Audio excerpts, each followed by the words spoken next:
ocasionó marcas nuevas, ni el 11 ni el 13 y hasta ahí terminamos. Pero, pues, ¿hasta qué punto exacto vamos a terminar de podemos hasta qué punto podemos decir: "Ah, pues ya acabé, ya no voy a seguir tachando"? Porque nuestra primera implementación del for que controla eso, que es el de i, va hasta n exacto, ¿no? Pero, pues, se detuvo aquí mucho antes, ya desde el 5 ya no hubo nada, ¿no? Entonces, no sé si con lo que hemos visto ustedes tengan alguna idea de cuál sería un buen punto para detenernos. A ver, vamos a checar ideas.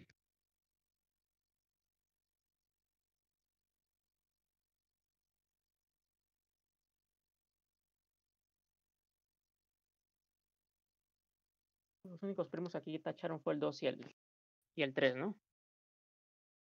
Y pues, no sé si tengan alguna intuición o más o menos de dónde ya podríamos detenernos con la propiedad que Mm, vimos de los divisores. sí, podemos utilizar la del cuadrado, ¿no? Que el cuadrado no va a exceder a n. Exactamente, podemos usar la propiedad de que el divisor más chiquito siempre va a ser menor o igual a la raíz, y de hecho aquí se parece, porque la raíz de 20 es más o menos como 4 y punto algo, ¿no? Pero como el 4 no era primo, pues desde el 3 nos detuvimos, como el 5 ya excedió cuadrada de perdón, como el 5 ya excedió la raíz cuadrada de 20 que es 4 y algo, pues ya por ahí va la idea de que ya podemos detenernos seguramente ahí, ¿no? Y pues vamos a ver que eso es cierto, siempre, vamos a ver por qué. Vimos que aquí en este párrafo estoy explicando esto y supongamos que, bueno, quedamos que el for de j es el que me controla los saltitos que doy dando, ¿no? Los múltiplos de i los controla j, porque vamos de i en i, ¿sí? Y pues empezamos en el primer múltiplo que es 2 por i. Por ejemplo, si vamos en el 3 empezamos en el 6, ¿no? Pero pues vamos a ver que esto se puede mejorar un poquito. En vez de 2 por i, vamos a ver esto. Vemos que el 3, por ejemplo, aquí iba a tachar primero al 6, pero el 6 fue tachado por el 2. ¿Qué quiere decir que un número ya esté tachado antes? Quiere decir que pues su factor primo más pequeño no fue el 3. En este caso, el factor primo más pequeño del 6 fue el 2. O sea, un primo va a tachar a todos sus múltiplos por primera vez y ese primo es su factor primo más chiquito, ¿no? Y tiene sentido porque pues como es el más chiquito, va a ser el primero que llegue, ¿no? Entonces, como el 3 fue el segundo que llegó, pues ya vi el 2 ya se adelantó, ¿no? Entonces, ¿eso qué quiere decir? Que para que yo sea el primer primo que tache a mis múltiplos, puedo mejorar y empezar más allá de 2 por i. Vamos a ver exactamente en dónde empezar. Pues sabemos que los múltiplos, pues, como son múltiplos, son de la forma, digamos, k por i, ¿no? Donde k es mayor o igual a 2. De hecho, pues, es este 2 de aquí, ¿no? Entonces, pues, aquí esta j es la misma que estamos aquí iterando. Aquí más la escribí explícitamente como un múltiplo de i, pues, i multiplicó por alguna k. Entonces, para que esta J sea tachada por primera vez, o sea, para que aquí entre por primera vez el tache, pues quedamos que I tiene que ser el factor primo más pequeño de J, ¿vale? O sea, que tanto I como K pues dividen a J, ¿no? ¿Eso qué quiere decir? Como quiero que I sea el más pequeño, pues obviamente I es menor o igual a K. Y por la propiedad que mencionábamos de la raíz cuadrada, de que si tengo una parejita de divisores, el más chiquito siempre es menor o igual a la raíz cuadrada. Esa propiedad sí es muy, muy útil, siempre se va a usar. ¿Eso qué quiere decir? Que, pues, i cuadrada, que es el primo que estoy controlando, tiene que ser menor o igual a j. O bien lo puedo voltear y decir que j siempre va a ser mayor o igual a i al cuadrado, ¿no? En este caso, por ejemplo, si vamos en el 3, vemos que nos conviene empezar a tachar desde 3 al cuadrado, que es 9, ¿no? Y si se fijan, el 3 tachó por primera vez al 9 ahora sí, porque aquí el 9 no fue tachado por nadie. ¿Por qué? Porque no hubo primo más chiquito que el 3 que divida al 9. Entonces, pues nos conviene empezar en i al cuadrado, ¿no? O sea, j siempre va a ser mayor o igual a i al cuadrado. Entonces podemos cambiar este 2 por i, empezar en i por i, ¿no? Y así ya como que reducimos un poco los taches duplicados, ¿no? Porque pues todos los múltiplos que sean menores a este, ya hubo un primo que los tachó antes, entonces pues no nos conviene volverlos a tachar, ¿no? Entonces solo hay que cambiar este 2 por i, por i, por i, y ya. Y pues aquí están los ejemplos, ¿no? Si empezamos con el primo 2, bueno, pues aquí no hay cambio, ¿no? Porque igual va a empezar en 4 de todas formas. Pero si estamos procesando, digamos, el 3, comenzamos a tachar desde el 9, que es 3 al cuadrado, y los taches pues, serían de esta forma, ¿no? Si estamos en el 5, comenzamos a tachar desde el 25. Aquí ya no se vio porque fue hasta el 20, pero si esto llegara hasta el 5 empezaría a tachar al 25, porque tanto el 10, 15 y 20, pues ya los tachó otro primo, ¿no? El 5 no es el más chiquito que los divide. Y pues, si estamos en el 7, igual, empezamos desde el 49, y así de todos sus múltiplos, ¿sí? Pero igual, pues tenemos que cambiar otra cosa en el for. Sabemos que también j es menor o igual a n. ¿Por qué? Pues porque estamos iterando todos los múltiplos para no salirnos del arreglo. Todos los saltitos tienen que estar dentro del arreglo, ¿no? De la criba. ¿Eso qué quiere decir? Pues que también vamos a tener que cambiar ese límite. Como i al cuadrado es menor o igual a n, pues entonces se cumple que también hay que cambiar esta condición de acá, ¿dónde está? Este y menor o igual a n, que es el que queríamos cambiar. Ahora va a ser mientras y al cuadrado sea menor o igual a n. ¿Por qué? Pues porque es más allá del cuadrado, pues este for nunca va a entrar, ¿no? Porque este empieza en i por i, por eso ya no es, como que ya no tiene mucho sentido iterar hasta aquí, hasta n, ¿no? Más bien sería hasta la raíz cuadrada de n, pero vemos que por precisión ponemos mientras i por i sea menor o igual a n, ¿no? Para no usar la función de sqrt y que no haya problemitas por ahí, ¿no? Entonces esos son los dos cambios que hay que hacer nada más. 2 por i por i y la condición del primer for por i por i. Casi, casi siempre hay que poner aquí i por i y aquí también. Entonces esa sería la optimización que la primera que estamos checando. Y pues esto, a pesar de todo, no le va a cambiar la complejidad. Sigue siendo la que habíamos visto en el logaritmo de n, pero tiene como que una constante un poco más chiquita. Ya no va a ser como más rápida. Y pues incluso hasta 10 a la 8 puede precalcular los primos, ¿no? Entonces es muy ya eficiente así como en esa optimización. No sé si tengan dudas con esa optimización que hicimos de la raíz cuadrada.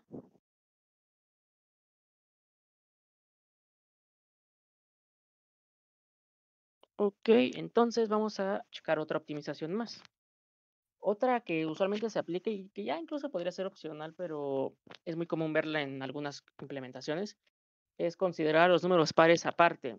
Porque sabemos que pues todos los números pares que no son el 2, o sea, los mayores a 2, son compuestos porque el 2 los divide, ¿no? O sea, el 4, el 6, el 8, el 10 son compuestos y ya desde un principio los podemos tachar como no primos. Entonces podemos adelantarnos un poquito y después de que ya tachamos esos, aquí en estas iteraciones, los saltos que vemos ahora solo van a ser de múltiplos impares, o sea, podemos aumentar el tamaño de estos saltos de aquí y aquí solo posicionarnos en posiciones impares en la i, porque todos los pares ya nos van a interesar, ya son números compuestos, ¿no? Excepto el 2, claro. El 2 es el único par que es primo. Entonces, pues la implementación podría verse más o menos así, ya combinando todo esto. Es casi casi copy pega este código, pero le aumenté las optimizaciones y pues vemos que, bueno, marcamos el 1 como no primo desde el principio, eso pues da igual casi. Y marcamos los pares, que son mayores a 2, o sea, empezando en 4, como no primos, ¿no? Los marcamos desde un principio que ya no son primos. Después el cambio que hacemos, pues empezamos en 3 ahora, a diferencia de acá que estamos en 2. Y combinamos la optimización ahora sí, ¿no? Ya de la raíz cuadrada, mientras y al cuadrado sea menor o igual a n. Ahora vamos a dar saltos de tamaño 2. Vamos a ir por todos los impares. Los pares ya no nos importa. Igual, este if se queda igual. Si el número actual es primo, pues tenemos que ir marcando todos sus múltiplos que sean mayores, ¿no? Y ahora sí, empezamos en i por i. Ya no empezamos en 2 por i como aquí, para optimizar. Y mientras no me salga de la criba, pues ahora doy saltos de 2i. O sea, todos sus múltiplos que sean impares. Por ejemplo, si empiezo en el 3, el primero que voy a tocar sería el 9, luego el 15, luego el 21, luego el 27 y así, todos son impares, ¿no? Y pues todos los marco como no primos. Y listo, esa sería una criba ya muy, muy optimizada, que pues ya está lista para usarse, ¿no? Y es muy eficiente en la práctica. Eh, y pues hasta ahí llegó la optimización, no sé si tengan alguna duda.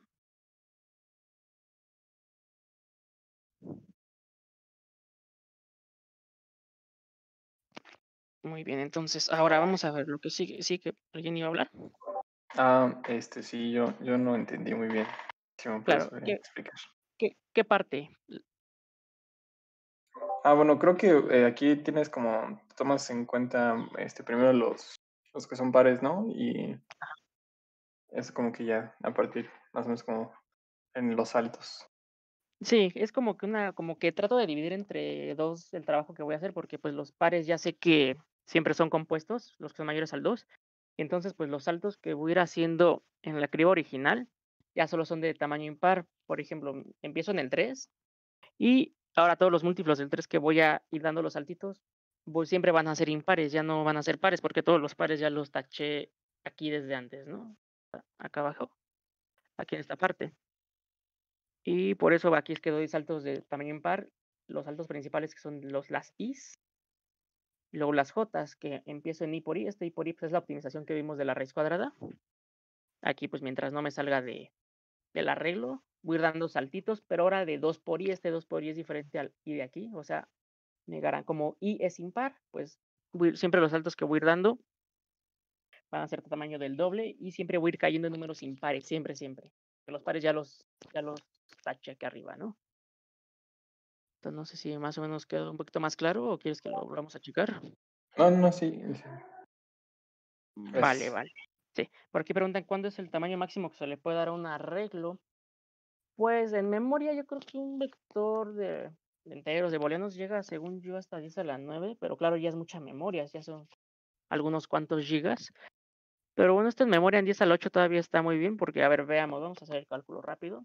Es un vector de booleanos y lo que hace C++ es guardar como un booleano solo es un bit, lo que hace es optimizar cada 8 bits, los guarda en un byte. Entonces está muy bien porque dividimos entre 8 la memoria. A ver, vamos a ver. Tenemos 10 a la 8 enteros, porque les dije que esto pues, hasta 10 a la 8 todavía funciona bien. Esto es en bits, 10 a la 8 bits. En bytes, pues sería esto entre 8, ¿no? Esto es en bytes. Ahora en kilobytes, dividimos entre 1024. Y en megabytes, volvemos a dividir en 4. Pues llega como a 12 megas más o menos. Es muy poca la memoria que llega a usar. Entonces, pues sí, cabe perfectamente. Incluso pues para 10 a la 9, se va a tardar ya en tiempo ahora sí, pero en memoria según yo todavía entra. 10 a la 9 bits, en bytes es esto, luego en kilobytes, megabytes, 120 megas más o menos, ¿no? Y eso está bien porque pues todavía entra, pero ya 10 a la 9 en tiempo sí ya se va a tardar un poco más. Pero pues entra todavía perfecto, ¿no? Y si no tuvieran la optimización de los bits, es esto por 8, ¿no? Ya casi llega al giga. Entonces, pues sí conviene usar un vector de booleanos, ¿no? A veces usan un vector de chars, pero un char sí usa un byte completo, entonces no optimiza los bits, ¿no? También otra opción es usar un bit set, que también está en la STL de C++. Las dos son equivalentes, pero el bit set requiere un tamaño fijo en tiempo de compilación. O sea, esta N se la paso aquí y el compilador no sabe, ¿no? Pero un vector de booleanos pues es dinámico. Los dos funcionan bien en la práctica. Ya que quieran usar ustedes, está bien. Pero sí está interesante eso de, olvidé mencionar lo que esto optimiza memoria, porque son puras marcas, ¿no? ¿Sí o no? Primo o compuesto, true o false. Y pues así quedaría la criba ya optimizada, no sé si haya dudas. ¿Otras más dudas?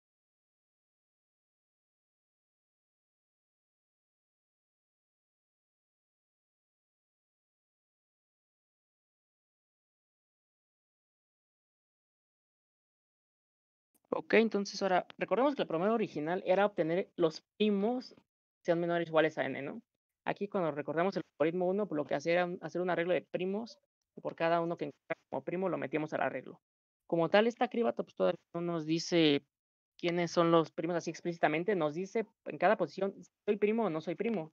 Pero ahora lo que queremos es obtener el arreglo de primos así explícito, ¿no? ¿Cómo le hacemos? Pues hay dos formas, ¿no? Muy sencillas. La primera, y yo creo que la más obvia, es ir iterando por toda la criba, ya que tenemos el arreglo ya de, aquí le puse is, que nos va a decir sí o no, pues hago otro for, ¿no? Por cada número. El número en la posición i es primo, lo el arreglo de primos. Ajá. Que es casi lo mismo que hice acá, ¿no?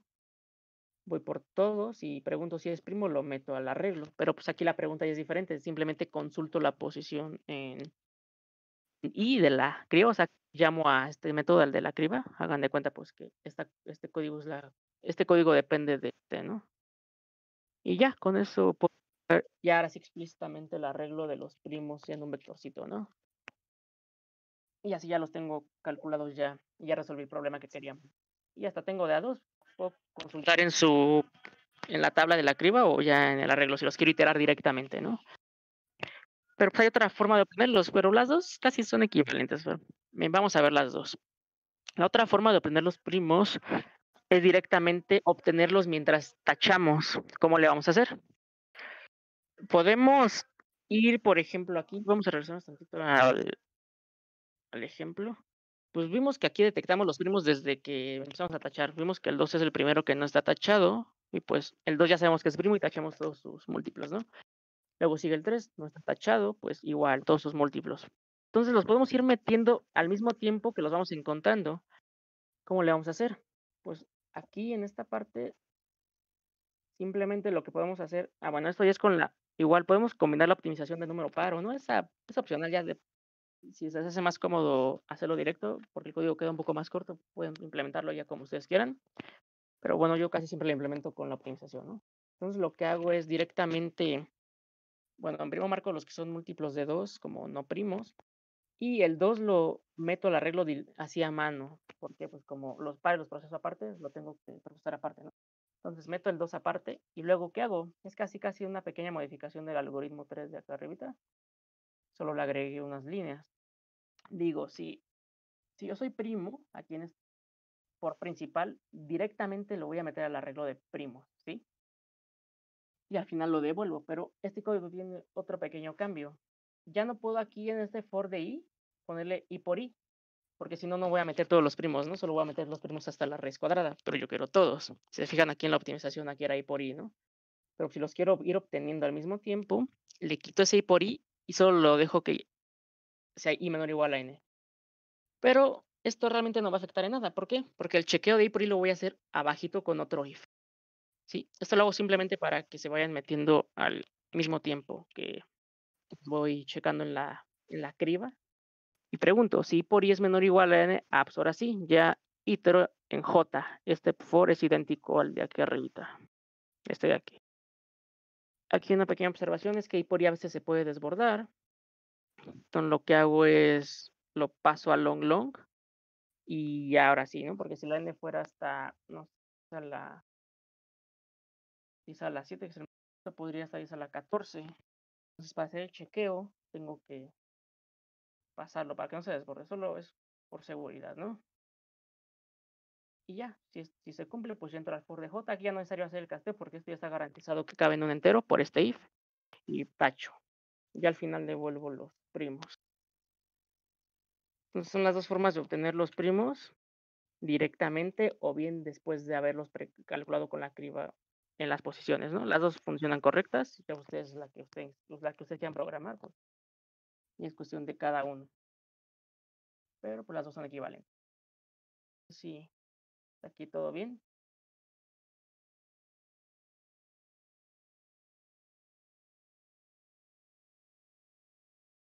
Muy bien, entonces vamos a ver una pequeña variante de la criba.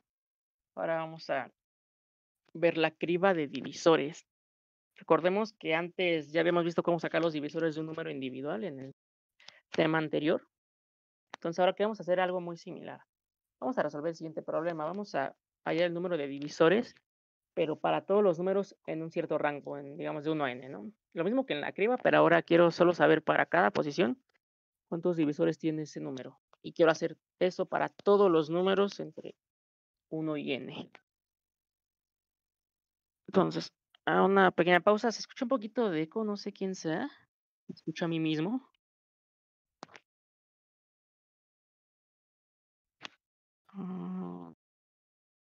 Ok, bueno. Vamos a ver si nos escucha. Entonces, pues, ¿cómo puedo hacer esto? Igual una forma de hacerlo es usar el método de obtener los divisores y que ya habíamos programado antes acá en este tema de aquí, que funciona en raíz de n, ¿no? Por la optimización. Y pues simplemente lo puedo llamar de forma repetida para cada i entre 1 y n, y ya con eso tengo todos mis divisores, ¿no? Y si quiero el puro número, pues aquí puedo hacer una pequeña modificación, que en vez de que los meta a un arreglo, solo los cuento, llevo una variable que sea un conteo, ¿no? Y después devuelve el dicho conteo, ¿no? Este como tal los devuelve así explícitamente un arreglo, pero lo puedo modificar para que sea simplemente cuántos o incluso la suma, ¿no? Eso pues ya depende de qué queramos en el problema, ¿no? Pero bueno, si llamo ese método de forma repetida, puedo lograr una complejidad de n raíz de n. De hecho, es muy similar a lo que decimos aquí en el algoritmo de extracción, donde pues, quería ver todos los primos, pero usando el método de test de primalidad de aquí. como ambos corren en raíz de n, pues la complejidad sería la misma, ¿no? Pero bueno, igual vamos a ver cómo optimizarlo un poco para hacerlo un poco más rápido, ¿no? Vamos a usar una guía similar a la criba, pero ¿qué vamos a hacer? Vamos a iterar para cada i en este rango de 1 a n, vamos a ir por todos sus múltiplos de i, y simplemente lo que vamos a hacer es sumarle a cada múltiplo de i un 1, ¿no? Vamos a ver un ejemplo de esto. ¿Por qué funciona eso? Por ahí sigo escuchando el eco. No sé, si los que no tengan el micrófono prendido pueden checar quién es, por favor. Entonces, vamos a checar el ejemplo de cómo funciona esta criba.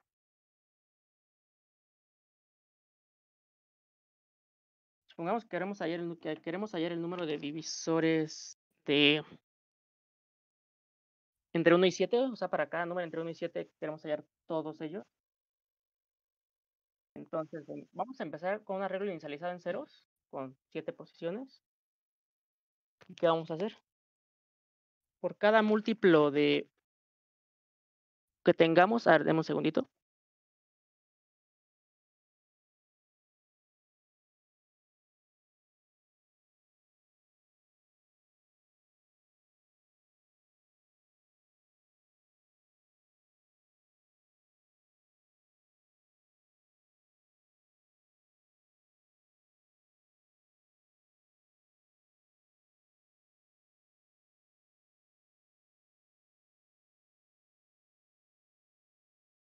Ok, listo. Entonces, ahora vamos a ver cómo funciona esta idea que acabamos de checar. Bueno, al principio, pues todos tienen como que 0 divisores, ¿no? Que es al principio lo que va a ser nuestro arreglo, llamémosle divs. Entonces, vamos a ir múltiplo por múltiplo. Todos los múltiplos de 1, ¿quiénes son? Pues 1, 2, 3, 4, 5, 6, 7, ¿no? Entonces, a todos ellos les vamos a sumar un 1, ¿no? Luego, a todos los múltiplos de 2, les vamos a sumar otro 1. ¿Quiénes son los múltiplos de 2? Pues 2, 4 y 6, ¿no? Y aquí está, le sumamos 1 a cada número. Ahora, ¿qué vamos a hacer? A todos los múltiplos de 3 igual, le vamos a sumar 1. ¿Y a quiénes son los múltiplos de 3? 3 y 6, ¿no? Son los únicos que entran dentro de este rango. Y le sumamos otro 1, o sea, aquí y aquí. ¿Sí? Y ya por último, todos los múltiplos de 4, 5, 6 y 7. Pero vemos que todos esos múltiplos ya solo tienen 1, porque ya se pasan del rango que, por ejemplo, el 4, su siguiente múltiplo es 8, pero ya no está aquí. Entonces, a todos esos solo les vamos a sumar 1. O sea, al 4, al 5, al 6 y al 7 les volvemos a sumar 1, ¿no? Aquí vemos que se le suma 1. Y listo, eso es la criba de divisores. Lo que hacemos es como hacerlo al revés. Por cada posible divisor, digamos que es i, a todos sus múltiplos les va a aportar 1, ¿no? Y ya cuando termine de hacer esto para todos los posibles múltiplos, voy a terminar con los divisores de forma correcta. Sí está bien, ¿no? Porque vemos que el 1 tiene un divisor que es el mismo. El 2 tiene 2 divisores, que es el 1 y el 2. 3 también, es el 1 y el 3.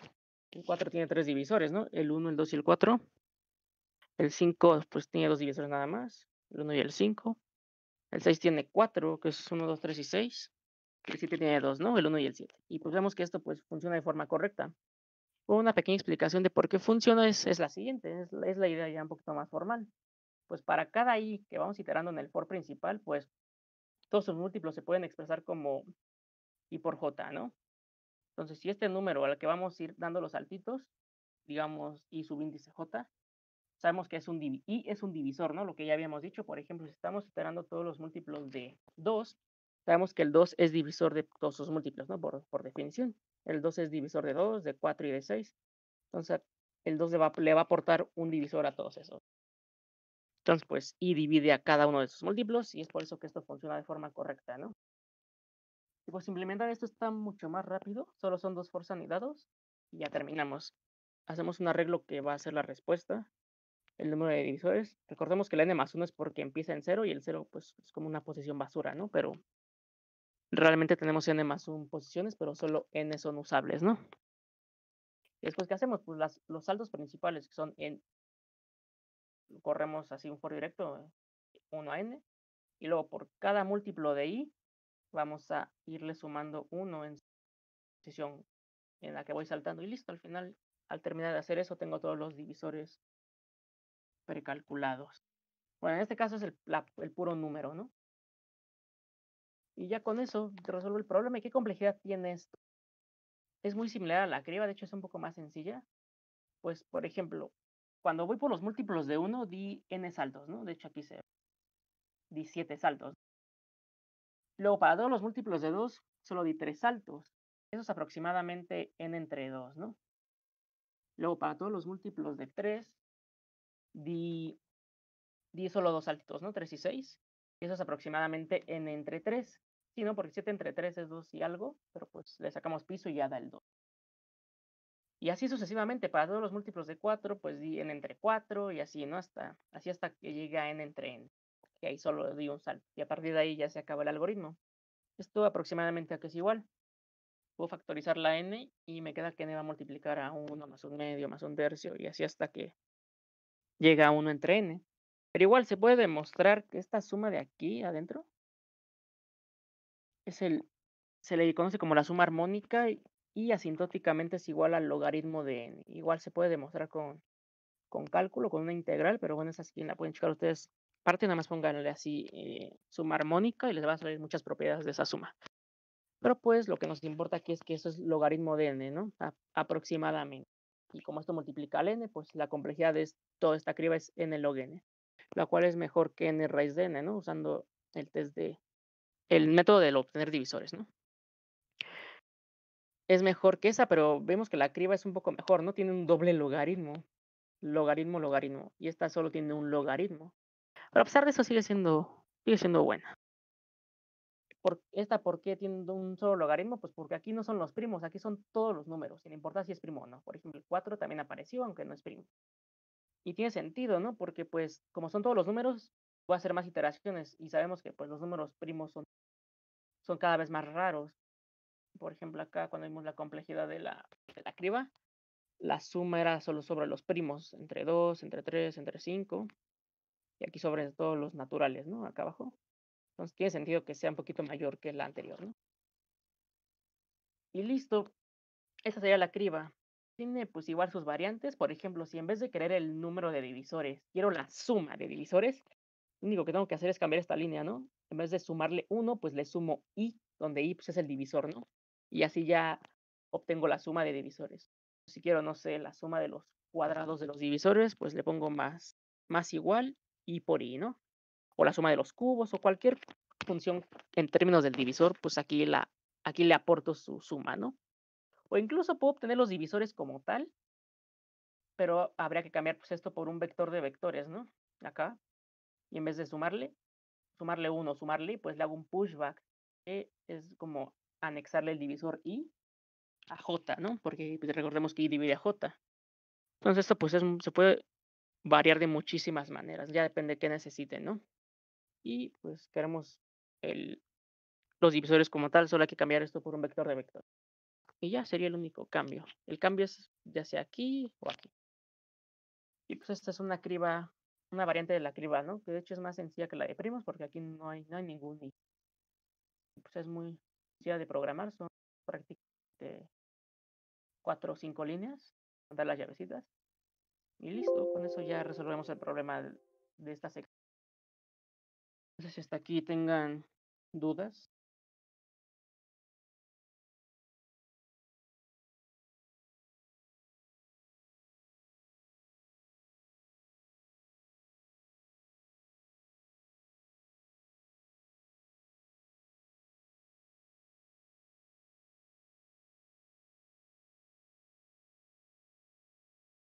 A ver, dice, ¿qué tanto aumentaría la complejidad espacial para almacenar los divisores? Muy buena pregunta. Hay ciertos límites para el número de divisores de un entero n. Como tal, no hay una fórmula que nos diga cuántos va a tener aproximadamente. Igual, de hecho, pueden buscar ahí en Wikipedia, pero usualmente en programación competitiva, como la n casi nunca excede 10 a la 18, una buena aproximación para el número de divisores es la raíz cúbica de n. Es un límite informal, claro, porque para valores más grandes ya no se cumple, pero sí podría ser una aproximación, por ejemplo, que n tenga raíz cúbica de n divisores. Una aproximación muy así ahí se va, ¿no? Pero es buena. Entonces, en la complejidad espacial, pues sería n por raíz cúbica de n, que sería como n a la 4 tercios, lo cual, por ejemplo, hasta 10 a la 6. Ahora vamos a hacer una aproximación muy aproximada. Son 10 a la 6. Si la n vale 10 a la 6 aquí, y queremos guardar como tal los divisores, si elevamos esto a la 4 tercios, nos da pues 10 a la 8. O sea, voy a guardar 10 a la 8 enteros, ¿no? Aquí ya son enteros porque es el número como tal. Un entero sabemos que ocupa 32 bits, o sea, 4 bytes. Multiplicamos esto por 4 y esto es en bytes. Lo queremos en kilobytes, pues entre 1024, y en megabytes, pues como 381 megas, ¿no? Todavía está decente para 10 a la 6. Y pues más o menos así quedaría la memoria. ¿Vale? ¿Tengan más dudas? Como les digo, esto es muy aproximado. Puede ser más o menos. Según yo es hasta menos. Podían probarlo de forma exacta, pues programándolo, viendo cuánta memoria usó el proceso. Pues vamos a continuar. Vamos a checar antes de ver las demás cribas, vamos a ver unas observaciones. Vamos a recapitular un poquito. ¿Qué hemos visto? Vimos cómo saber si un número es primo con el test de primalidad. Vimos cómo obtener los divisores con la optimización de la raíz cuadrada. Y luego vimos la criba. Y luego la criba de divisores, como que cada algoritmo de raíz de n tiene su propia criba, ¿no? ¿Esto qué quiere decir? Podemos ver la criba como un precálculo. Recordemos cuando vimos queries, en algunas estructuras de datos hacíamos precálculos y eso nos permitía responder las queries más rápido, ¿no? Aquí es algo muy parecido. Porque algunos podrían pensar, pues ya tenemos la criba, ya para qué quiero estos métodos que son en raíz de n. Pues resulta que se complementan, no es como que uno sea mejor que otro, va a depender de la situación. Y vamos a checar de qué depende exactamente. Pongamos que tenemos un problema donde nos van a dar queries, o sea, preguntas, y en cada uno nos van a decir, nos van a dar un entero n, tenemos que responder si es primo o no. Aquí hay dos casos, bueno, más bien dos estrategias que vamos a tener que usar. Si tenemos muchas queries, pero los valores de cada query no son tan grandes, por ejemplo, 10 a la 8, nos conviene más hacer un precálculo con la criba, con la complejidad de n log n, ¿no? Bueno, aquí max es el valor máximo que nos pueden dar en las queries. Hacemos nuestro precálculo y después podemos responder cada query no de uno. ¿Cómo? Pues simplemente yéndonos al arreglo de las marcas de is, de este de aquí, y pues en la posición que nos vayan a dar, simplemente verificamos si es false o true y respondemos sí o no. Y ya. Entonces es un precálculo que nos va a costar esto de aquí, digamos 10 a la 8 por logaritmo de 10 a la 8, si el 10 a la 8 es el máximo. Pero pues las queries la responden no de uno. Ese es un caso. El otro caso es que sean pocas queries, pero los valores que nos den son más grandes, por ejemplo, hasta 10 a la 14. ¿Están de acuerdo que no podemos hacer una criba hasta 10 a la 14, verdad? Porque no entra ni en tiempo ni en memoria. De hecho, pues vamos a ver en memoria cuánto sería, ¿no? Son 10 a la 14, 10 a la 14 booleanos. O sea, estos son en bits. En bytes sería entre 8. Esto en kilobytes, megabytes y gigabytes. Terabytes, 11 terabytes, ¿no? O sea, ni pensarlo, no va a funcionar. Ni en tiempo ni en memoria. Entonces, pues ni pensar en hacer una criba hasta ese número, ¿no? ¿Ahí qué vamos a hacer? Pues vamos a usar el test que tenemos de primalidad, el que va hasta raíz de n, ya sea si lo queremos optimizar o con los pares o no.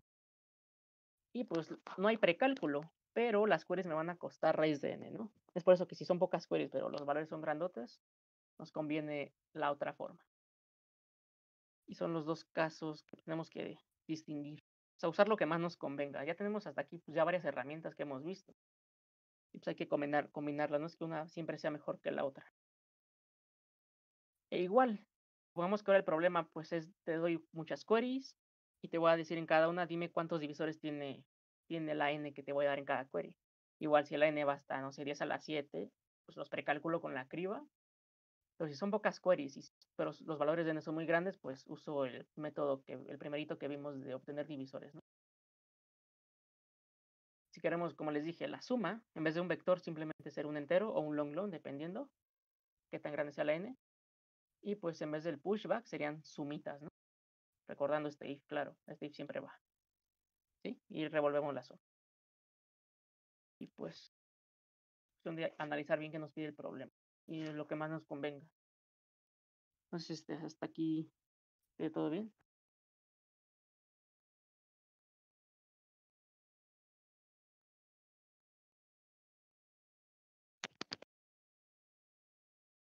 Ok. Ahora vamos a ver otra técnica más, que es como una combinación de ambas. ¿Cuál es esta técnica? Resulta que podemos combinar el test de primalidad, el que vimos acá en raíz de n, este de aquí, lo podemos combinar con la criba para bajarle un poquito la complejidad a esa raíz de n. ¿Cómo le vamos a hacer? Podemos calcular una criba, pero hasta la raíz del máximo valor que nos pueden preguntar. Por ejemplo, lo llamé max. Entonces aquí es diferente, porque calcular la criba hasta la raíz es mucho menos memoria.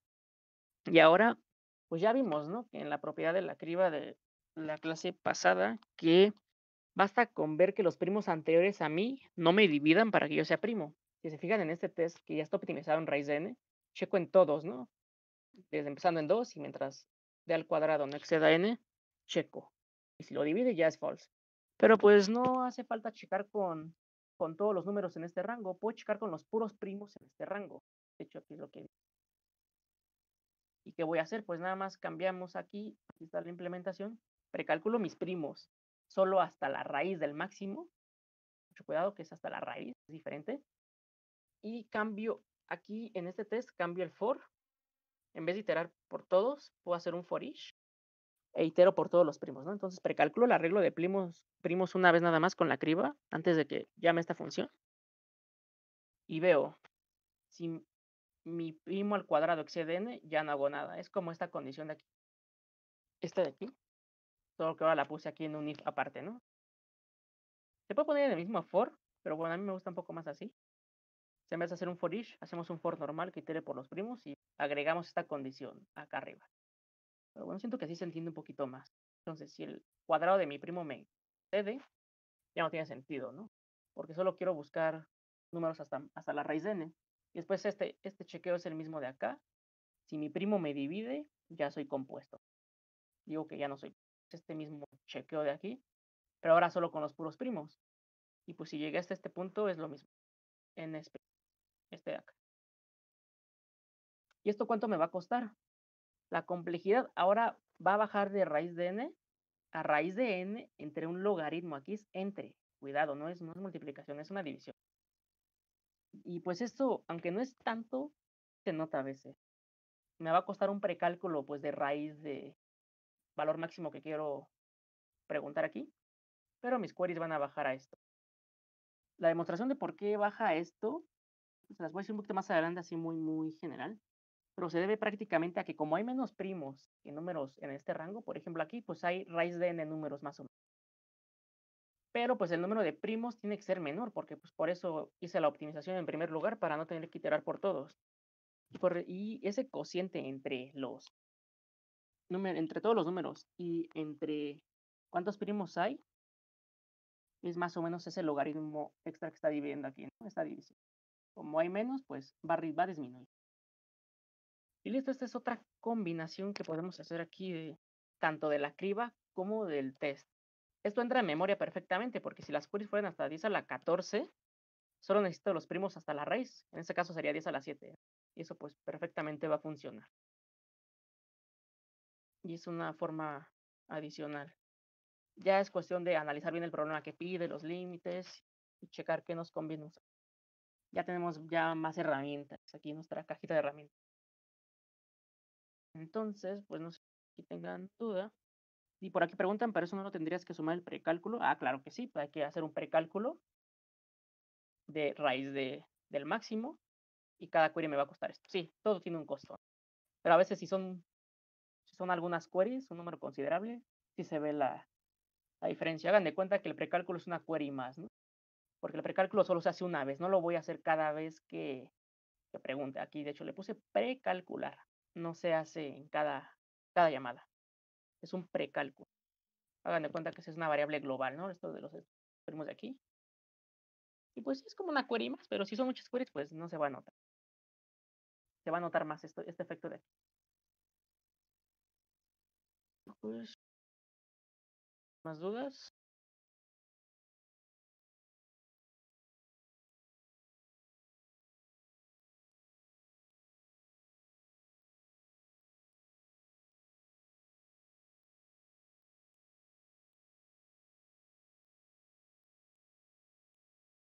Muy bien, entonces vamos a checar dos variantes más de la criba y nos van a ser muy útiles para lo que vamos a ver la criba del factor primo más pequeño.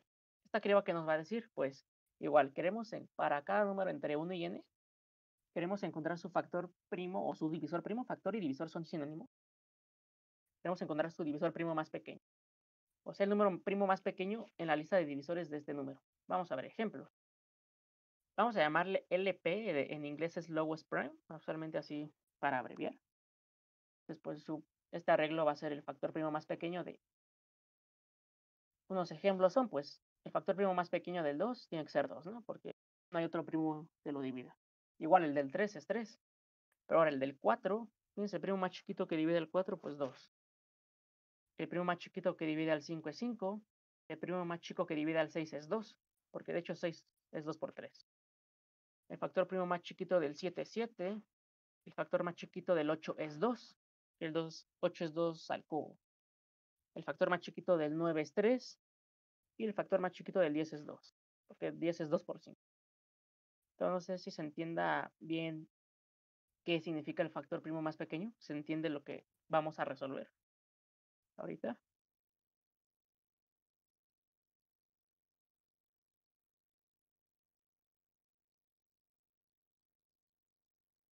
Muy bien, pues ahora vamos a ver algunas propiedades que nos van a permitir hallarlo de forma eficiente con una variación de la criba. Pues ya vimos, ¿no? Algunas propiedades que salen de aquí del ejemplo es que si n es par, el factor primo más chiquito siempre es 2, porque el 2 divide a todos los pares. Y pues no hay un primo más chiquito que el 2 es el primer primo. Otra propiedad que también se ve aquí es que si n es primo, pues el factor más chiquito de ese primo es el primo en sí mismo. Aquí se ve, ¿no? El del 2 es el 2, el del 3 es el 3, 5, 5, 7, 7. Y tiene sentido porque no va a haber ningún otro primo que lo divida. O sea, el más chiquito tengo que ser yo. Y luego, si n es un número compuesto, o sea, si no es primo, otra vez podemos aplicar la optimización de la raíz cuadrada. Esa optimización siempre va a salir en algún lugar. Entonces, el cuadrado del factor primo más chiquito siempre es menor o igual a n. ¿Por qué se cumple? Pues porque podemos armar una parejita de divisores, por ejemplo, aquí en el del 10. 2 es su divisor más chiquito. Entonces, como es el más chico, el que lo complementa, en este caso sería el 5, tiene que ser mayor o igual a fuerza. Entonces, de la parejita, ese es el más chico y por la propiedad que ya hemos estado usando mucho, pues este tiene que ser menor o igual a la raíz cuadrada, ¿no? O lo que es lo mismo, el cuadrado de este menor o igual a n. Otra vez la propiedad esa que siempre nos permite optimizar, ¿no? Y una más es que el factor primo más chiquito del 1 usualmente no está definido porque el 1 no tiene primos, lo dividan. Entonces usualmente le vamos a poner ahí un 0, un 1, lo que sea, un menos. No nos va a importar mucho quién sea este. Nos van a importar a partir del 2. Y bueno, a ver, hasta aquí, antes de continuar, ¿se entiende bien ahora sí, ya muy claro quién es el factor primo más pequeño?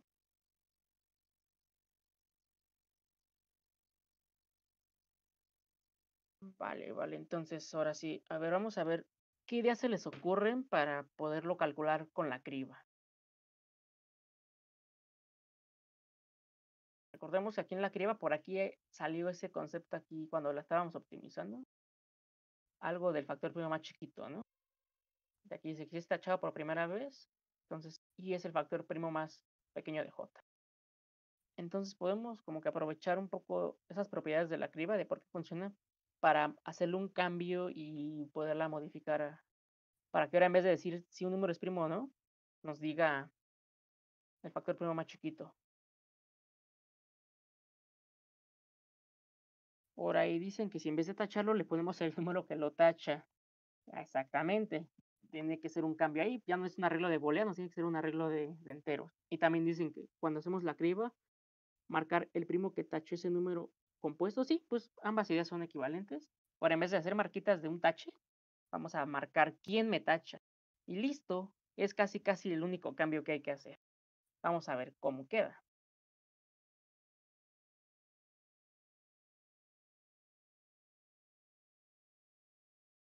Para este arreglo, pues vamos a tratar de hacer eso.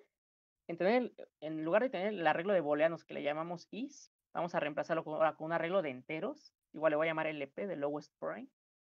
Y al principio vamos a poner que todos los factores primos más chiquitos soy yo mismo. Es como lo equivalente a decir que al principio todos eran primos. Ahora lo que vamos a decir es que al principio, cuando no hay nada de marcas ni nada, vamos a decir que el factor primo más chiquito de un número i es i al principio, porque claro, eso va a cambiar, pero así vamos a comenzar. Entonces, ¿qué cambios vamos a hacer en la criba?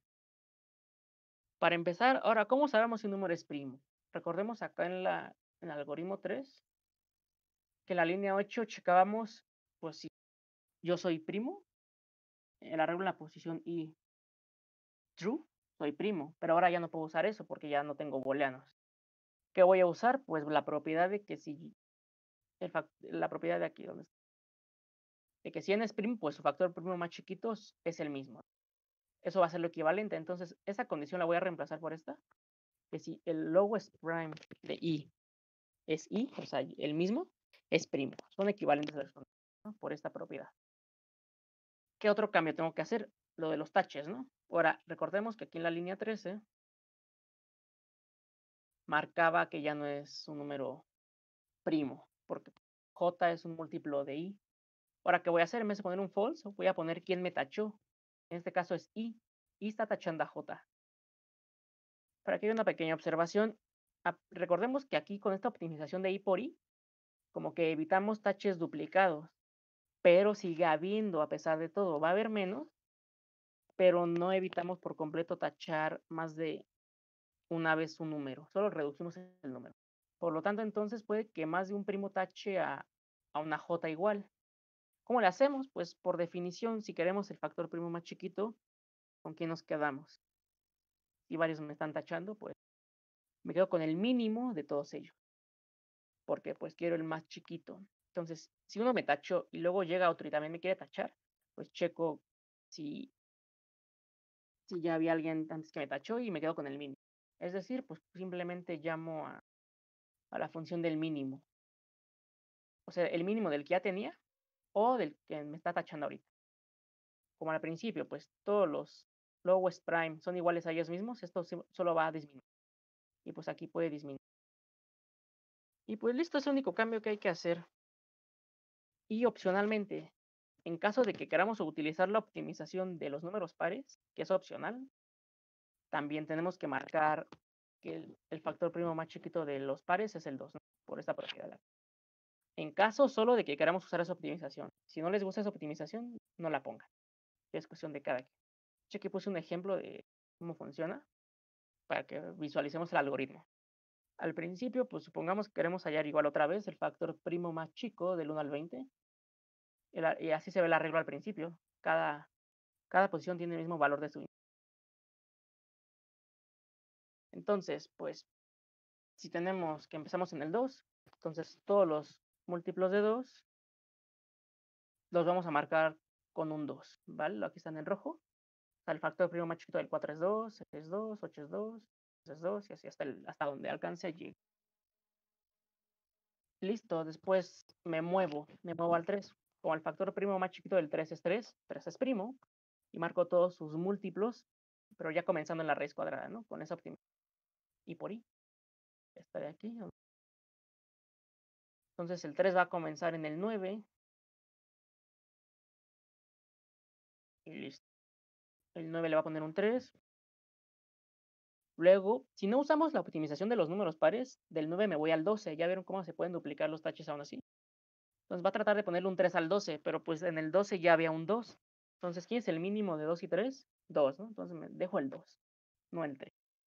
Luego me voy al 15. El 15 tenía un 15, pero el mínimo de 15 y 3 es 3. O sea, mejoré la respuesta, ¿no? Luego me voy al 18. El 18 ya tenía un 2 porque el 2 ya lo había tachado. Pero va a querer aquí poner, el 3 va a querer ponerse, pero el 2 no la va a dejar porque el 2 es más chico que el 3. Y ya hasta ahí llegó, ¿no? Y listo. Luego me muevo al 4, pero como el factor primo más chiquito del 4 no es 4, sino 2, pues ya ese no es primo y ese no va a tachar a nadie. Y luego me muevo al 5, pero como el 5 ya excede, o el cuadrado del 5 ya excede 20, ya por la optimización de la raíz cuadrada ya no puedo seguir. Y ya aquí se acaba el algoritmo. Y ya este último arreglo ya es correcto, ya me dice el factor primo más chico de cada quien. Fijan cómo los primos más grandes, pues ya ni siquiera los toqué y no hizo falta, porque ya esos se quedaron así. El 11, el 13, el 17, y como son primos, pues su factor primo más chico es el mismo. Y pues así queda este algoritmo, bueno, la demostración, bueno, no la demostración, un ejemplo de el funcionamiento. Y pues implementar esto está rápido, es casi copiar y pegar la criba. Aquí la estoy combinando con la optimización de números pares. Y pues, ¿qué hago? Inicializo mi arreglo de LP, ahora es de enteros. Y aquí hay varias formas de inicializarlo todos con el mismo número. Puedo usar la STL y usar esta función de aquí. Y lo que me va a hacer es recibo un rango, en este caso sería el inicio y el fin del arreglo, y lo voy a inicializar en 0. Esto lo que hace es, a la primera posición de este rango le pone un 0, luego a la siguiente le pone un 1, a la siguiente un 2 y así hasta que llegue al fin. Y esta función hace lo que queremos, lo inicializa en orden. Va rellenando valores consecutivos comenzando en este. Entonces es una abreviación. La otra pues, es usar un for y ahí lo rellenando a mano. Las dos funcionan, pero pues para ahorrar código yo uso esta. ¿Sí? Y hago lo mismo. Voy de inicio en 4 y a todos los pares les pongo que el 2 es su factor primo más pequeño. Luego, igual, el mismo código de la criba, voy posicionándome en 3, mientras no, la raíz cuadrada de, mientras i no exceda la raíz cuadrada de n, voy a irme dando saltitos de 2 en 2. Y ahora el test de ver si i es primo es este, si el factor primo más pequeño de i es i, actualizo sus múltiplos, ¿no? Esto es igual que el código de la criba normal. Y aquí me quedo con el mínimo. Y ya al final lo devuelvo. Solo fueron esos cambios que tuve que hacer. Cambiar el tipo de dato de este arreglo también. Marcar los factores primos más pequeños como de los pares como el 2. Y aquí, en vez de ponerle un false, puse un mínimo de quién me está tachando. Y ya, sería prácticamente las modificaciones. ¿Hay duda?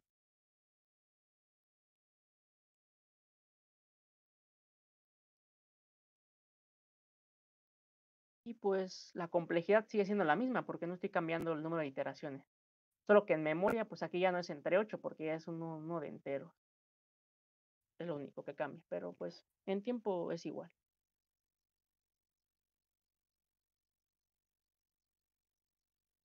Y bien. Ya la última criba que vamos a ver es la del factor primo más grande, que es muy similar a la del más chico. Vamos a llamarle esta regla ahora greatest prime, que es el factor primo más grande o divisor primo más grande. E igual otros ejemplos pues, son estos.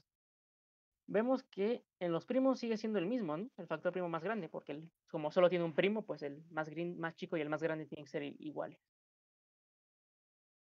El primer cambio que se ve es en 6. Ahora el factor primo más grande del 6 es 3, porque pues 6 es 2 por 3. Y el otro cambio donde se ve es en el 10, donde el factor primo más grande ahora es el 5, a diferencia de que el más chico era 2. Los demás se quedaron igual como en el ejemplo de aquí arriba, ¿no? Ahora, pues, ¿qué cambios proponen hacer para ahora hallar el más grande en lugar del más chiquito?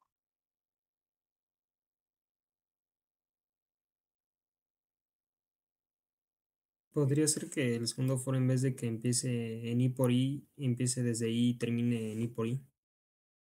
Ok, termina en i por i. Sí, Ok, bueno, lo primero sí es correcto porque de hecho tienen que empezar en i. Aquí hay algunas propiedades del factor primo más grande. La de la raíz cuadrada ya no se cumple. Vean aquí, el 5 es el factor primo más grande del 10, pero la raíz cuadrada del 10 es 3 y algo, ¿no? Dejémosle en 3, pero el 5 le excede, entonces ya no podemos usar la optimización de la raíz cuadrada. Entonces es correcto lo que dijiste de empezar solo en i, pero terminar en i por i, no porque tenemos que procesar todos los primos, todos los saltos hasta que terminemos, ¿no? Entonces tenemos que terminar igual porque si no puede que pues, haya posiciones en el arreglo que nunca las toque. Entonces esa observación está bien, de que ya no se cumple eso, ¿no? Porque como ahora es el más grande, ya no puedo garantizar que si armo una parejita de divisores, pues sea el más chico. ¿Por qué? Pues porque es el más grande, por definición, porque eso es lo que quiero hallar. Entonces sería un cambio, ya no puedo aplicar esas optimizaciones. Entonces, de hecho aquí ya mostré el spoiler, pero bueno. qué otro cambio hago aparte de esto?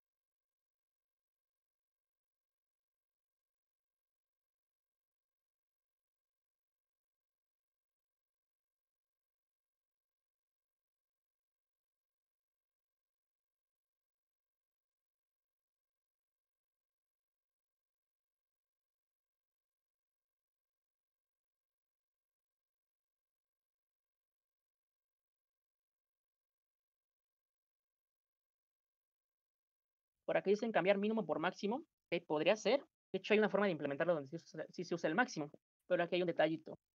Si inicializamos igual nuestro arreglo de GP, que es Greatest Prime, por su mismo valor, ¿están de acuerdo que el máximo, si ponemos máximo, siempre se va a quedar igual la posición? Porque como los números que voy dando, los saltos nunca exceden el arreglo, no cambiaría si lo pongo en máximo. Para usar el máximo, una forma es, en vez de inicializarlo con su valor original, es ponerlo en ceros, todo en ceros. Y ahora el test de que si yo soy primo, sería igualar esa posición con cero. Es decir, como nadie me ha marcado como que yo soy su múltiplo, pues yo tengo que ser el primero, o sea, yo soy primo, ¿vale? Y ahí sí sirve el máximo. Esa es una variante. Pero la que tengo en el apunte es otra. Ambas funcionan. De hecho, ustedes podrían implementar la que usa el máximo, pero la que vamos a proponer aquí es otra. Pero sí, es muy buena idea la del máximo. La que yo propuse aquí en el apunte es igual, inicializo mi arreglo de GP igual con la identidad, o sea, como de aquí. Y en vez de ponerle el máximo ahí, simplemente lo pongo igual ahí.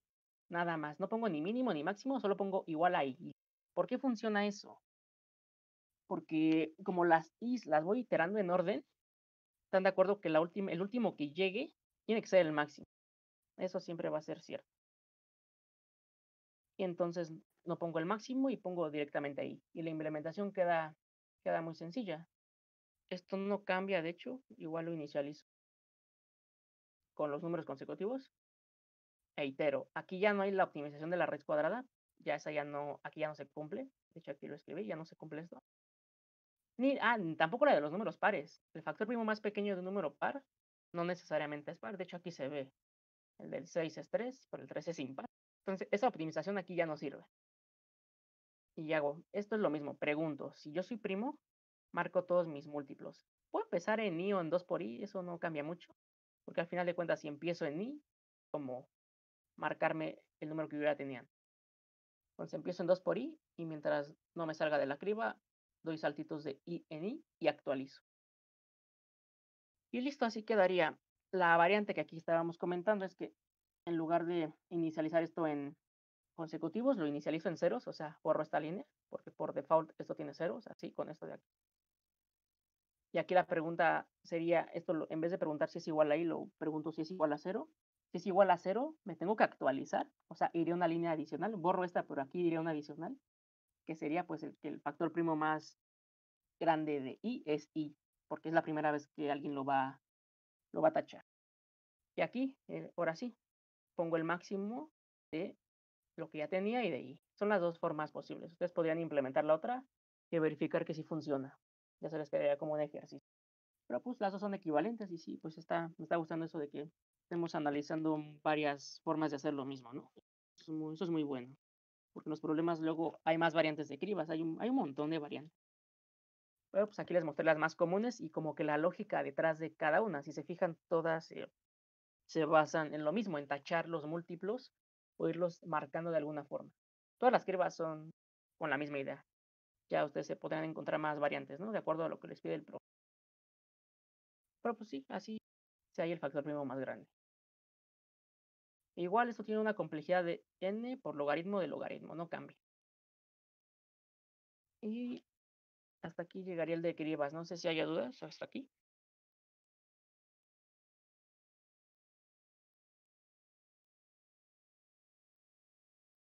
Hay otras dos variantes de criba que quería ver, pero yo creo que mejor por el tiempo me paso al otro tema, porque de hecho ni siquiera está el apunte todavía. Y se las pongo aquí y ya la checan ustedes con más calma. Son otras dos ya no tan comunes, pero que valdría la pena que leyeran después de que ya hayan entendido bien el tema de estas cribas, las más comunes. Las otras dos cribas, una criba que se le llama la criba segmentado por segmentos. Y el otro método es como que hacer una criba parcial. O sea, tengo un intervalo de donde quiero hallar primos, que su longitud es muy chica, pero que sus límites son muy grandes. Por ejemplo, quiero hallar todos los primos entre 10 a la 12 y 10 a la 12 más 1.000.000, por ejemplo. Ese método sirve para eso. No tengo que hallar todos los primos, porque pues si hago una criba hasta 10 a la 12 no va a entrar en memoria. Pero puedo usar una criba parcial. Entonces aquí, a ver si en la semana les pongo el apunte de ese tema y para que lo chequen. Como un tema extra. Pero por ahorita ya es todo en cribas. Pues tenemos un poquito más de tiempo. Vamos a empezar con factorización y la terminamos el jueves. Y el jueves vamos a ver problemas de todo lo que hemos visto hasta ahorita ya aplicados. ¿No hay dudas con esto?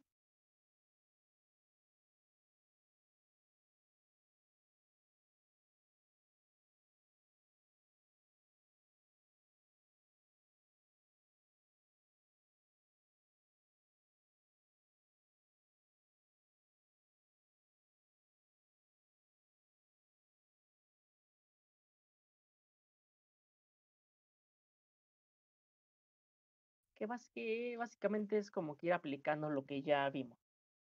¿Qué es factorizar? La factorización de un número positivo n nos va a decir de forma exacta quiénes son todos los divisores primos y cuántas veces cada primo lo divide. Y dicha descomposición la vamos a llamar factorización. Y esta nos va a dar mucha información sobre n, que vamos a ver en temas posteriores. Pero pues el primer paso es hallarla. Entonces el problema es, nos van a dar la n y queremos hallar su factorización. Entonces aquí hay un teorema muy importante, que es el teorema fundamental de la aritmética. De hecho, pues, es el fundamental de teoría de números, casi casi, que nos va a decir que dicha factorización en primos es única, salvo el orden. O sea, lo podemos reordenar como queramos, pero los primos que los van a dividir en total son únicos. Y puede parecer intuitivo, pero la demostración sí está un poquito más complicada. Yo aquí no la puse, la pueden checar igual ustedes. Pero pues nos garantiza que dicha descomposición es única. Por lo tanto, está bien definida y podemos programarla. Vamos a ver un ejemplo. Supongamos que vamos a factorizar al 84. Y pues, ¿cómo lo vamos a factorizar? Lo podemos expresar como un producto de primos de la siguiente forma. 2 por 2 por 3 por 7. Esta es correcta porque, bueno, si multiplicamos todo esto vemos que da 84. Bueno, 2 por 2 es 4, por 3 12 y por 7 84. Y todos los factores de este producto son primos. Del 2, el 3 y el 7 son todos primos. No puede aparecer aquí un número que no sea primo. Por ejemplo, podemos decir que el 84 es igual a 4 por 3 por 7, pero el 4 no es primo. Tenemos que descomponer el 4 primo. Entonces, esa es la regla.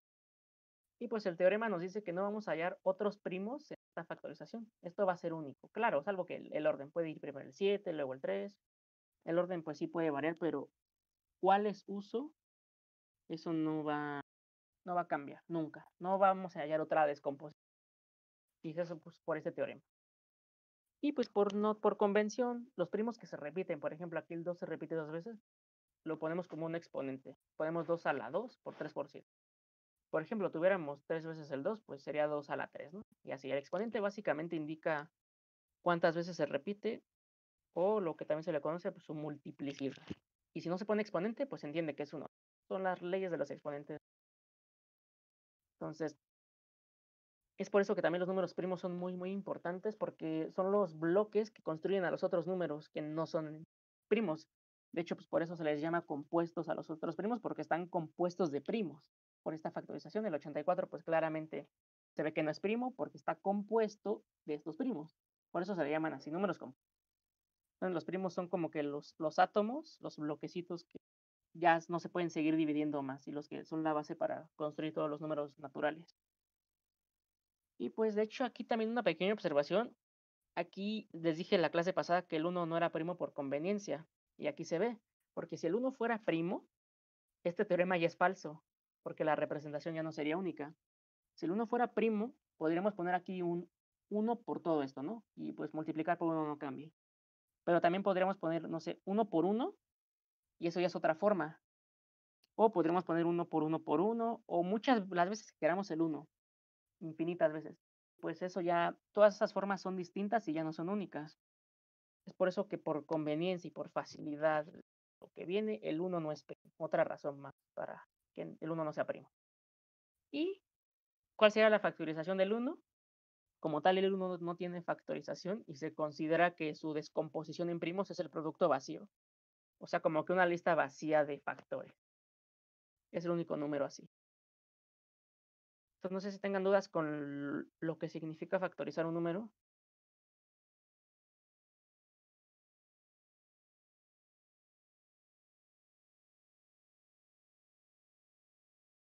Ok, entonces, pues ahora sí vamos a ver ideas.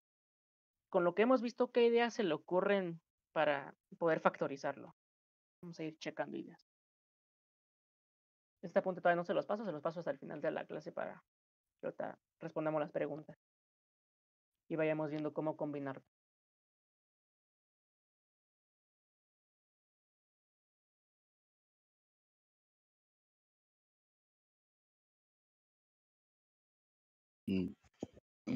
Podría ser que por cada primo ir iterando hasta que ir dividiendo. O sea, por cada primo voy a meterlo en un while y como ir dividiendo el número entre ese número primo. ¿Sí? Ok. Y así hasta que ya no haya primos, ¿no? Hasta que ya haya terminado. Eh, Entonces, sí, ¿te refieres a como a precalcular los primos? sí, primero con la criba, ¿no? Ajá. Y luego, Ok, ok. realizar eso. Las divisiones, ¿no? A ver si lo divide. Ok, de hecho eso podría ser una muy buena idea. Por acá dicen, pueden ser lo que han tachado. Ah, esa es otra muy buena idea también. Podría funcionar. De hecho, con la criba también podemos hallar la factorización de todos los números. Es otra variante. De hecho, lo acabas de mencionar tú. Pero bueno, por ahorita no la vamos a ver esa variante porque está un poquito más complicada. Pero sí, justamente, cada que vayamos tachando podemos ir guardando la lista de quién me tachó. Y así ya factorizamos todos los números. Ah, es una muy buena idea, no lo había pensado. Podría ser, Pero perdón, podríamos programar. podría ser también utilizar el algoritmo de divisores y después Ujú. checar cuál de esa lista es primo. Ok, podría ser otra. Y el que vimos, de hecho, el primerito que vimos, ya que tengamos la lista, podríamos sacar otra criba para ver si de esos divisores quién es primo, ¿no? Porque pues, no todos van a ser primos. Y de esos primos, pues podríamos checar cuántas veces cada primo divide al número original, ¿no? Acá, por ejemplo, aquí en el 84 obtendríamos el 2, el 3 y el 7 y junto con todos los otros divisores, ¿no? Son varios. De hecho, según yo, son 12 divisores del 84. Podría ser otra, solo que eso igual implicaría un doble cálculo, ¿no? Tanto el de primos como el de divisores. Pero sí funciona. Es también una forma correcta, pero no tan óptima en ti. Pero sí. Entonces vamos a ver la siguiente idea, ya que siento que, bueno, todos estamos en la misma frecuencia y sí ya entendimos qué pide. Y vamos a juntar todas las ideas que hemos dicho. Entonces, una propiedad muy importante también es que el divisor más pequeño de cualquier número mayor a 1 siempre es un número primo. Siempre, siempre. Es decir, si corremos este algoritmo de divisores y los ordenamos y quitamos al 1, el siguiente más chiquito siempre va a ser un número primo. No puede ser un número compuesto.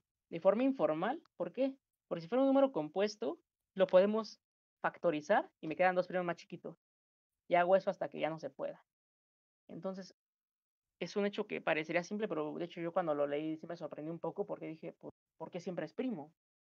Pero es por eso, porque siempre se puede, el más chiquito, si no fuera primo, lo descompongo hasta que sea primo. Y pues la demostración más formal se puede ver aquí, es por caso. Es ya poner en símbolos lo que les acabo de decir. ¿Están de acuerdo que si n es primo, pues ya terminamos? Porque el divisor más chiquito de n, que no es 1, tiene que ser a fuerzas la n, porque es primo, no tiene más divisores. Ajá. Pero ahora, el caso interesante es cuando n es un número compuesto. Supongamos que es compuesto el número. Entonces, supongamos también que d minúscula es su divisor más pequeño, que es mayor a 1. Ahora vamos a probarlo por contradicción de que no puede ser un número compuesto. Por contradicción quiere decir, pues supongo que es compuesto, llego a un absurdo y por lo tanto esto que propuse es falso y tiene que ser primo entonces. ¿Cómo voy a llegar a la contradicción? Pues con lo que les acabo de decir. Si suponemos que ese divisor más pequeño que no es 1 es un número compuesto, ¿están de acuerdo que tiene que existir otro número, llamémosle A, tal que A es un divisor de esa D, pero esa A no es ni 1 ni el D, porque estamos suponiendo que D es compuesto. Entonces, tiene un divisor no trivial que no es ni 1 ni D.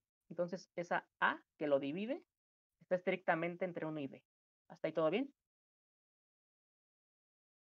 Ok, entonces, de hecho, la divisibilidad es transitiva. O sea, si, por ejemplo, el 2 divide al 4 y el 4 divide al 12. Por lo tanto, el 2 divide al 12, ¿no? Es transitiva, así se llama, es transitiva la divisibilidad. Y aquí la vamos a usar. Entonces, por transitividad, pues sabemos que A es un divisor de D, porque supusimos que D es un número compuesto, ¿no? Entonces, A divide a D. Pero, ¿qué sabemos aparte de eso? Sabemos que D es un divisor de N. Entonces, D divide a N. Pero como A divide a D y D divide a N, por transitividad, A divide a N. Y tiene sentido, ¿no? Porque pues todos los divisores de los divisores son los divisores de los divisores, ¿no? Tiene que dividir al número original. En este caso, agarré un divisor de cualquiera de mi N y propuse que como D es compuesto, pues existe otro divisor de D que le llame A y que no es ni 1 ni D, porque supuse que es compuesto. Pero ahora, ¿eso qué me va a concluir? Ya casi llegamos a la contradicción. Entonces, ese divisor divide a N. Pero ¿por qué es contradicción? Fíjense, asumí que D era el más pequeño. Así empecé. Así nació D, ¿no? Por ejemplo, así lo propuse. Pero ¿ahora qué pasó? Encontré un divisor adicional de N, que es A, pero ¿qué pasó? A es más chiquito que D, estrictamente porque D es compuesto. Pero esa es la contradicción, porque asumí que D era el más pequeño y ahora resulta que encontré uno más chiquito. Entonces eso no se puede. Por lo tanto, eso es la contradicción. De hecho, aquí la puse. A es menor estricto a D. Entonces llegó, según D era el más chiquito, pero pues no, salió otro más chiquito, pero eso contradice, ¿no? Lo que yo quería. Por lo tanto, entonces, esto llega a una contradicción. Por lo tanto, lo que propusimos al principio de que D es compuesto es falso. ¿Y qué es lo contrario de que sea compuesto? Pues que sea primo. Y listo, es la demostración de el primer divisor que no es 1 tiene que ser primo. Eso es más formal lo que les expliqué, que pues lo puedo seguir descomponiendo hasta que sea primo. Y listo, ahí está la demostración. No sé si tengan dudas de ese hecho.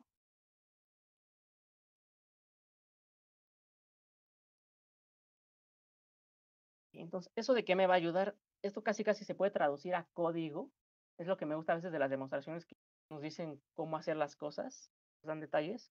Y aquí pues nos dice esto, que tenemos nuestra n, pues podemos hallar el primer primo que la divide, sacarlo como que de la lista y quedarnos con una n', que es lo que nos resta por factorizar. Entonces lo que vamos a hacer es meter esa p a la lista de factores primos y de forma recursiva sigo factorizando lo que me quedó, que le llamé n', que es lo que me estaban diciendo por aquí, ir por todos los primos. Es esta idea justamente. Entonces, ¿cuándo sé que ya acabe? Pues cuando esta n' sea 1, porque el 1 pues ya no tiene nada que factorizar, es como producto vacío y ya acabé. Y el 1 pues ya no se puede seguir descomponiendo. Vamos a ver un ejemplo de esta idea. Igual, el mismo 84, vamos a factorizarlo. Vamos a hacer una lista de divisores vacía, divisores primos, que es este de aquí. Fíjense, el primer primo, pues el 2. Vamos a ver. El 2 es el primer primo que lo divide, ¿no? 84 entre 2 es un número entero, por lo tanto el 2 es un divisor. Entonces metemos el 2 a la lista de los factores primos desde la factorización y se lo quitamos a 84, o sea, dividimos. Eso es como que quitárselo, lo dividimos. Entonces lo que resta por factorizar ahora es el 42. ¿Sí? ¿Están de acuerdo? 84 entre 2 es 42. Entonces meto el 2 y factorizo ahora el 42. Igual, aplico lo mismo, por eso dije que es recursivo, ¿no? Ahora, el del 42, y es el primer primo que lo divide, es el 2 otra vez, ¿no? Entonces lo vuelvo a meter a la lista, hay dos 2, y procedo a factorizar el 42. Perdón, el 2 es el factor del 42, y ya que lo saqué, se lo quito al 42, que me queda 21. Entonces, otra vez recursivamente factorizo el 21. porque es lo que me va quedando, ¿no? Ahora sí. El 21, pues el 2 ya no lo divide. Me voy con el siguiente primo, que es el 3. Entonces, el 3 es el primer primo que divide al 21. Por lo tanto, pues lo meto a la lista. Así va mi lista. Y factorizo ahora lo que me queda. 21 entre 3 es 7. Después del 3 sigue el 5. Pero el 5 no divide al 7. Entonces el 5 no va a pertenecer a la lista de factores. Después del 5, ¿quién sigue? Sigue el 7. El 7 es el primer primo que divide al 7. De hecho, pues es el mismo. Entonces metemos el 7 a la lista. Y lo que nos queda por factorizar sería 7 entre 7. Pero listo, ya llegamos al 1. Entonces ya acabamos porque el 1 ya no se puede seguir factorizando. Ya es como no tener nada, ¿no? Entonces ya acabamos y nuestra lista de factores es esta de aquí. Que es lo que ya habíamos visto acá, ¿no? 2 veces el 2, 3 y 7. Aquí está, ¿no? Ya con esta idea del hallar el primo más chiquito que me... Y pues bueno, les dije que estaba recursivo, pero usualmente no se programa recursivo porque lo que es como un tail recursion, no sé si han visto ese concepto, que justo lo último, la de mi llamada recursiva siempre es la última de mi función. Entonces eso se puede pasar a un for, ese tipo de recursión. Entonces es más cómodo programarlo así, de hecho es más intuitivo. ¿Cómo vamos a implementar esta idea? Igual otra vez, de la propiedad de la raíz cuadrada, sabemos que el primo más chiquito que va a dividir a n, si n no es un número primo, pues tiene que ser menor o igual a la raíz cuadrada, ¿no? Esa propiedad siempre la va a salir en estos algoritmos. Entonces, ¿qué vamos a hacer? Vamos a ver las ideas y luego ya vemos la implementación y ya está aquí, le dejamos por hoy. Dice que, entonces, vamos a checar los números primos en el rango igual otra vez desde 2 hasta raíz de n. Y cada que encontremos un primo que lo divida, lo dividimos tantas veces como sea posible. Por ejemplo, aquí encontramos el 2 y fue posible dividirlo 2 veces, ¿no? Y dicho ese número es este exponente de aquí, cuántas veces se repite. Y pues vamos a hacer esto hasta que lleguemos a la raíz de n. Y aquí un detalle. Para esto no es necesario precalcular los primos. ¿Por qué? Por la propiedad que demostramos. Que el primer primo que encontremos, perdón, el primer divisor que encontremos siempre es primo. Por lo tanto, no hace falta precalcular los primos porque los que encontremos siempre van a ser primos. Entonces, simplemente checamos en este rango y cada que encontramos un número que divida a n, llamémosle p, lo dividimos y dicha p está garantizada que será un primo por esta propiedad. Ahora vamos a ver en el código cómo se ve. Y al final pueden pasar dos cosas cuando aplicamos la optimización de la raíz. Sabemos que cuando el número que le metemos como entrada es primo, pues su único divisor que no es 1 es el primo, pero pues ese claro que nunca va a ser menor a la raíz, ¿no? Porque es igual al mismo. Pero, ¿qué va a pasar en ese caso? Hay dos casos. Si después de haber hallado todos los primos en este rango, resulta que todos los primos estuvieron ahí, no hubo primos que se salían de este rango, resulta que al final mi n' va a ser igual a 1 siempre. Por lo tanto, ya acabamos y hallamos todos los factores primos de la n original. Pero hay otro caso, el caso interesante. Si la n' que me quedó es distinta de 1, esa n a fuerzas tiene que ser un número primo. ¿Por qué? Porque ningún primo en este rango me dividió. Y como no hubo ninguno que se atreviera a dividirme, yo tengo que ser primo, ¿no? Y basta con ver en este rango porque, pues por la propiedad de las parejitas, ¿no? Si hay un divisor grandote, hay uno chiquito. Y como no hubo uno chiquito, pues no hay un divisor grande. Entonces, pues nadie me dividió y yo soy primo al final. Entonces, el residuo que me quedó aquí, n', es primo y lo meto a la factorización. De hecho, este caso del 84 es el segundo caso. Vean por qué. Pues la raíz de 84. Ah, no es cierto. No es este caso porque el 7 sigue siendo menor. Pero bueno, hay un caso que sí podría ser sería, a ver si encuentro uno rápido. Si factorizáramos 42, su raíz es 6, pero el 7 es un factor primo. Entonces sí, el 7 lo divide. Entonces, podrían probar ustedes con el 42 y van a ver que aplicar este algoritmo solo va a iterar los primos hasta el 5. porque ya no pueden exceder del 6, ¿no? Y al final pues va a quedar un 7, pero de forma explícita no voy a hallar el primo número 7, el primo 7, sino que voy a asumir que eso es primo. De hecho, es correcto asumir que es primo porque ningún primo en este rango me divide. Y pues la implementación se ve así. Ya sería, y terminaríamos. Para guardar la factorización hay varias formas. Puede ser un simple vector, donde guardemos esta lista así literal. O sea, el 2 va a aparecer 2 veces. Pero para muchas aplicaciones conviene agruparlos por pares, donde el primer elemento del par es el primo y el segundo par es su repetición. Para eso, pues hay dos formas. Podemos usar un map, donde la llave va a ser el primo y el valor va a ser las repeticiones. O puede ser un vector de pares, un vector de pairs de entero entero. Cualquiera de las dos. Depende de qué quieran hacer o cómo los quieran guardar. Así los van a ir metiendo a la lista. Yo aquí uso un map porque aquí para el ejemplo es más fácil. Y al map lo llamé factorización, ¿no? Y el método lo llamé factorize. ¿Y qué hago? Si se fijan aquí, este método no depende de nada. No depende ni siquiera de que precalcule los primos. ¿Por qué? Porque veamos cómo son las iteraciones. Voy a iterar en el rango clásico de 2 hasta raíz de n, de esta forma, la que siempre hemos venido usando hasta ahorita. ¿Y qué voy a hacer? Si encuentro un divisor, o sea, si n es divisible entre p, si su residuo es 0, pues quiere decir que, como es el primero, p a fuerzas es primo. No puede ser que si entré a este if, p es compuesto, porque ya sea que algo programé mal, o se desbordó, o pasó algo muy raro, pero no. Si entré a este if, p es primo a fuerzas, ¿vale? ¿Qué voy a hacer? Si encontré un primo, lo voy a dividir tantas veces como sea posible, es decir, mientras n sea divisible entre p, le voy a quitar p a n, o sea, quitarle aquí es dividirlo, y le sumo 1 al exponente. Aquí voy a ir guardando las repeticiones y lo divido tantas veces como sea posible, por eso es un while, ¿no? Mientras n sea divisible entre p, lo divido. Ya cuando no, pues se va a salir y guardo ya el par en mi respuesta. En este caso, como es un map, lo meto con los corchetitos aquí en la llave p y lo igualo a sus repeticiones. Si fuera un vector, pues con un pushback y construyo un par, ¿no? O si simplemente fuera un vector solito, en vez de irle sumando el exponente, aquí lo voy metiendo a la lista. Dependiendo cómo lo quiera imprimir o guardar, es como aquí hago los cambios pertinentes. Y listo, ya que me salí de este rango del 2 a raíz de n, aquí me faltó un piso, ahorita se lo pongo.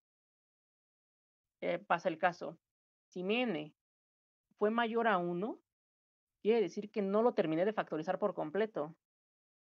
Pero como ningún primo en este rango me está dividiendo a mí, lo que sobra tiene que ser primo a fuerza. Entonces lo meto como un primo más. N es primo, solo puede aparecer una vez. Y ya, bueno, si esto no pasa, pues no hago nada, ¿no? Ya lo terminé. Y devuelvo la factorización. Y listo, así sería el algoritmo de factorización de un entero. Y pues la complejidad también es raíz de n, por este for. Y pues esto fue iterativo porque bueno, aquí no llamé de forma recursiva ningún método. Y si se fijan, esta n de aquí va cambiando, pero como el primo ya lo fui quitando, pues siempre voy avanzándole, ¿no? O sea, si ya le quité todos los 2, la n que me queda, pues es imposible que sea divisible entre 2 porque ya se los quité aquí. Entonces avanzo de uno en uno. Y listo, esta sería la implementación de la factorización así sencillita. La primera idea. No sé si tengan dudas del funcionamiento.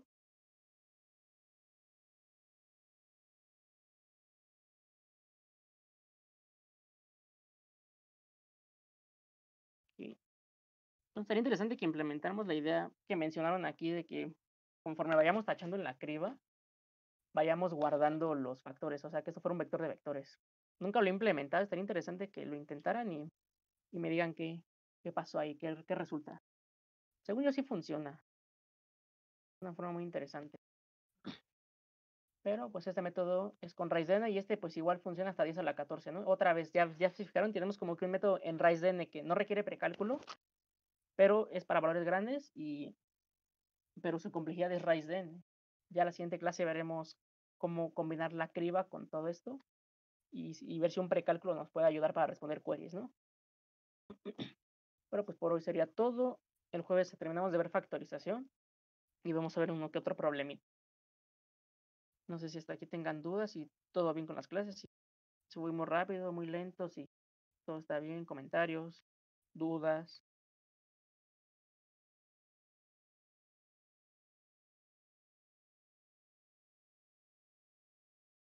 Ok, entonces pues nos veremos el jueves y ya vamos a ver problemas y vamos a irlos haciendo aquí. Entonces, será todo por hoy. Muchas gracias. Bonita tarde, nos vemos el jueves. Vale.